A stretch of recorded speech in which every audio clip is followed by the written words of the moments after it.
Do you notice the language and the priorities of your buyers is changing in a new economic cycle? Whereas before they would care about ESG, they would care about team collaboration and morale, and now it's like save me fucking dollars.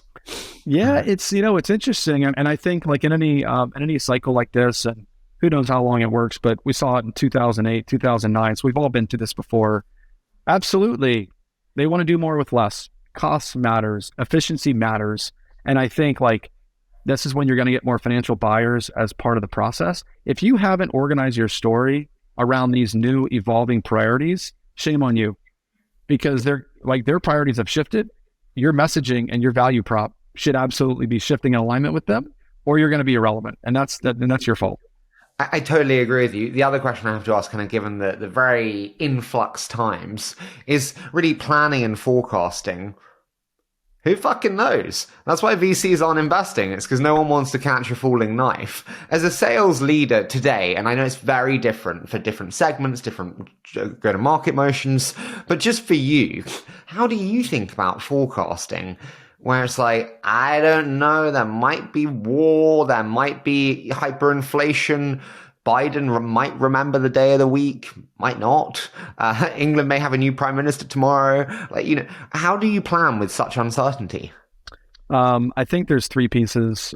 One is you need like a very left brain math model that looks at all the historicals and says, like on an average ratio, this is our close rate to pipe. Like there's basic math that everyone should include as part of the cycle. Number two, everyone should be layering in AI to be able to, at a predictable level, if you're a big organization at scale, understand trends. Because if everyone else in the organization is seeing a downfall in forecast, technology is going to pick that up. Where if you've got a team of 5 people in a small territory, you don't have a chance to pattern match because you're not talking to 1,000 reps, but the tool is. The third is, I think you need to have like a right brain qualitative review of everything in your cycle. So what we do is we do a bottoms up deal by deal analysis, and then we go back and compare it to the math model and whatever AI says. And we go, do we believe the truth of this? And I think if you're really involved in your business, if you're like out talking to customers and listening to them and asking qualifying questions,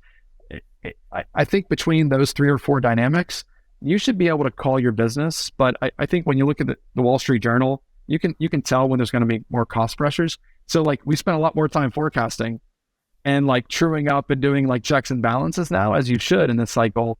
So you're never going to like remediate all of the risk.